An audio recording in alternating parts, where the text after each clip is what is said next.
আসসালামু আলাইকুম ওয়া রাহমাতুল্লাহি ওয়া বারাকাতুহু।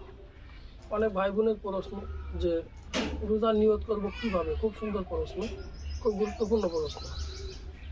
সহিহ বুখারীর প্রথম খণ্ডের প্রথম হাদিস, ইন্নামাল আমালু বিন্নিয়াত। প্রত্যেকটা কাজ নিয়তের উপর নির্ভরশীল। নিয়ত করতে হয়, নিয়ত পড়তে হয় না। পড়া এক জিনিস আর করা এক জিনিস। নাওয়াইতু আন আসমা কাদাম, এই যে শেষ পর্যন্ত, এটা নিয়ত পড়া, এটা বয়কট, এটা চলবে না। এটা কুরআন হাদিসের বিপক্ষে, এটা চলবে না। নিয়ত করতে হবে। কিভাবে করবেন? এই যে রমজান মাস আসার পূর্বেই নিয়ত করে ফেলেছি যে 1 মাস রোজা রাখবো, এটা হচ্ছে নিয়ত।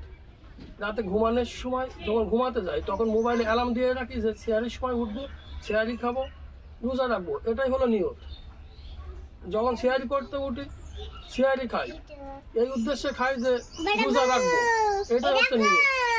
এই সংকল্পই হচ্ছে নিয়ত। নিয়ত করতে হয়, নিয়ত করতে হয় না।